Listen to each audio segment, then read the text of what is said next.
આ જે આખો બનાવ બન્યો છે એના કારણે આખા સમાજમાં જે એકતાનો માહોલ જે બની ગયો છે એ બદલ એ બધાનો હું ખૂબ ખૂબ એક આભાર માનું છું કે આખા સમાજમાં જે એકતાનો માહોલ જે આ બની ગયો છે। દિવેશભાઈ, તમે અને તમારા કાકા બાપુજી દ્વારા સરકારમાં ખાસ આગેવાનો દ્વારા રજૂઆત એસઆઈટીની રચના થઈ, આ તપાસ શરૂ થઈ છે, જે આરોપીઓ છે તેને રિમાન્ડ પર પણ લીધા છે વધારાના। આ તપાસને કઈ દિશામાં જોવો છો, કેટલી અપેક્ષા આશા?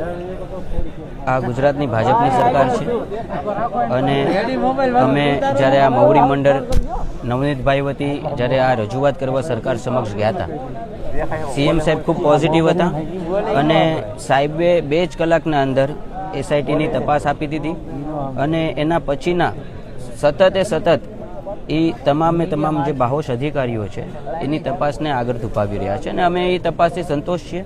આજે તો મૂળ એવું હતું કે પુરુષોત્તમભાઈની નાદુરસ્ત તબિયત અને એમની પોતાની એક એવી જીદ હતી કે મારે બગદાણા જવું છે નવનીતભાઈ પાસે, પણ આપ સૌ જાણો છો એમની તબિયતના હિસાબે એ નહોતા હાજર રહી શક્યા, એટલે એના પ્રતિનિધિ તરીકે મને આજે એમને મોકલાવ્યો છે। સમાજના તમામ આ આખા પંથકના અને બધા સમાજના સંગઠનોના બધા આગેવાનો અહીંયા હાજર રહ્યા છે। કોરી સેના છે, અખિલ ભારતીય કોરી સમાજ છે, માનદાતા છે, આ બધા સંગઠનોના પ્રમુખોય મારી સાથે અહીંયા હાજર રહ્યા છે। સમાજના મુખ્ય પ્રમુખોય આજુબાજુના ગામથી બધા સરપંચો પધાર્યા છે। એટલે સમાજમાં જે આ એકતાનો માહોલ છે એ માહોલને હું બિરદાવું છું અને મને પૂરેપૂરો વિશ્વાસ છે એ બાબતે કે 100% અમે આખો આ સમાજ ભેગો થઈને મારા ભાઈને હું ન્યાય અપાવીશ। ક્યારે પણ કોઈ આવા લુખા તત્વની દાદાગીરી ચલાવી નથી અને ભવિષ્યમાં ક્યારે આવી કોઈ લુખા તત્વની દાદાગીરીઓ ચલાવવામાં આવશે નહીં।